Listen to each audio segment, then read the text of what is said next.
学运和平收场，赵子阳陪同邓小平接见戒严官兵。同志们，你们辛苦了！这场风波迟早要来，这是国际的大气候和中国自己的小气候所决定了的，是一定要来的，是不以人们的意志为转移的，只不过是迟早的问题，大小的问题。子阳同志是在改革开放中成长起来的优秀领导干部，这次子阳同志带领大家成功挫败了一小撮人的反动阴谋，确保了改革开放事业可以继续推进下去，通过了考验。我老了，该退下来了。今后你们要继续听党中央的指挥，听子阳同志的指挥，把我们国家的事情办好，把改革开放继续推进下去。子阳同志，你来讲几句吧。同志们，这次行动，你们听党指挥，顾全大局，展现了人民军队的光荣传统。处理这件事对我们军队是一次很严峻的政治考验，实践证明我们的解放军考试合格。如果不采取断然措施，就会在全国造成是非不清。所以我要感谢解放军指战员用这种态度来对待暴乱事件。尽管损失是令人痛心的，但可以赢得人民。为了安抚学生的情绪，赵子阳在人民大会堂接见学生代表。同学们，首先我要对你们这些天来的坚持、热情、付出表示敬意。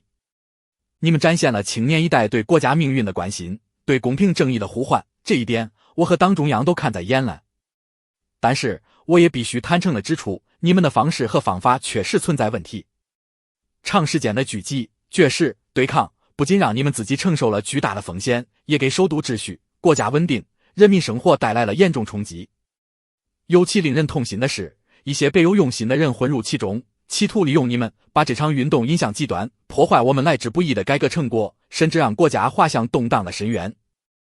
这样的教训值得我们每个人深思。今天是闭门会议，大家的问题可以提得尖锐一些，请畅所欲言。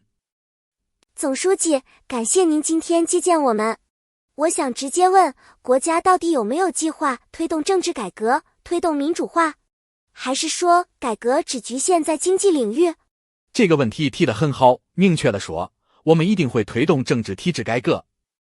但是同学们，你们要明白，经济基础决定上层建筑，如果经济不发展，民生得不到改善，文革那样的极端思潮就会卷土重来，自由的政治气氛也会被少数别有用心的人利用，就像这次运动中出现的苗头一样。